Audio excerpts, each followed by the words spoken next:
समय के साथ विज्ञान ने बहुत तरक्की की। वैज्ञानिकों ने बहुत सारी खोजों के साथ साथ एक ऐसी खोज भी की जिससे किसी भी इंसान को हो रहे दर्द को यूनिट में नापा जा सके। जैसे बुखार को डिग्री फ़ारेनहाइट में नापते हैं, वजन को किलो में नापते हैं, उसी तरह से दर्द को डोल में नापते हैं। वैज्ञानिकों ने बहुत एक्सपेरिमेंट किए, अलग अलग लोगों पर अलग अलग प्रकार से उनको दर्द देकर उससे उत्पन्न होने वाले दर्द को उन्होंने नापना चालू किया। काफी सारे एक्सपेरिमेंट्स के बाद रिसर्च करने वालों ने एक निष्कर्ष निकाला कि एक इंसान मैक्सिमम 45 डोल यूनिट का दर्द सहन कर सकता है।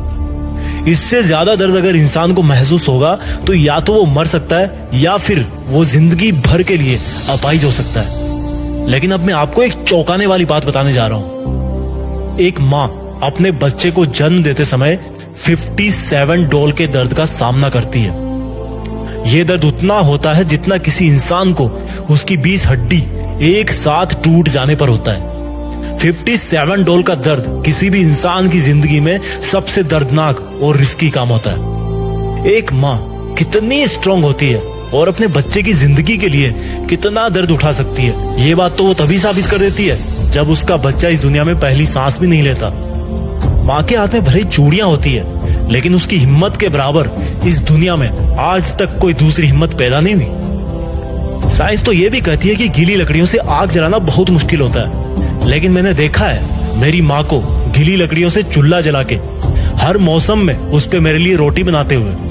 ताजुब होता है रसोई के भारी भरकम धुआं से भी अपने बच्चों के सपनों को कितना साफ साफ देख लेती है माँ। जाने किस मिट्टी के हाथ बने हैं उसके, जो तवे पे उंगलियां जलने के बाद भी इतना टेस्टी खाना बना लेती है। अगर किसी भी इंसान को कभी कोई तकलीफ होती है ना, तो उसकी तकलीफ की वजह से अगर किसी दूसरे इंसान की आंखों में आंसू आते हैं ना, तो उसमें सबसे पहले माँ होती है। अगर सीखना है जिंदगी में कि प्यार कैसे किया जाता है, तो देखना एक बार अपनी माँ की तरफ, फिर इतना तो पक्का होगा कि जिंदगी में तुम किसी और का दिल नहीं तोड़ोगे। अगर सीखना है जिंदगी में कि किसी की फिक्र कैसे की जाती है, तो अपनी माँ को तब देखना जब तुम कभी घर आने में थोड़ी सी देरी कर दो, और वो तब भी तुम्हें खाना खिला करके ही खाना खाती है। अगर तुम्हें लगता है ना कि मैं डेली डेली एक ही काम करके थक जाता हूँ, बोर हो जाता हूँ, तो यार एक बार देखना अपनी माँ की तरफ, जब वो एक सुपर ह्यूमन की तरह घर में हमेशा सबसे पहले उठती है। एक चीज का तुम अपनी जिंदगी में जरूर सामना करोगे। देखना, जब तुम बहुत बड़े इंसान बन जाओगे तब तुम्हें चाहने वालों की कोई कमी नहीं होगी। उसके साथ साथ तुमसे जलने वाले और नफरत करने वाले भी बहुत होंगे। लेकिन एक माँ वो इंसान है जो तुम्हारे साथ तब भी रहेगी जब तुम हार जाओगे, और वो तुम्हारी फिक्र तब भी करेगी जब तुम बहुत बड़े इंसान बन जाओगे।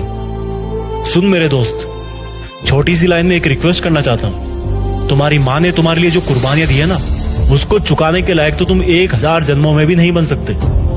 बस अपनी माँ का दिल मत तोड़ना यार कभी। उसने रसोई के चकले बैलन से तुम्हें आज सर उठा के अपने पैरों पे चलने के लायक बनाया, तुम्हारी किस्मत लिख दी। अब तुम्हारी बारी है। तुम लाइफ में जो कुछ भी कर रहे हो या करना चाहते हो, बस अपनी माँ के लिए अपनी मेहनत की कलम से थोड़ी सी खुशियां जरूर लिख देना।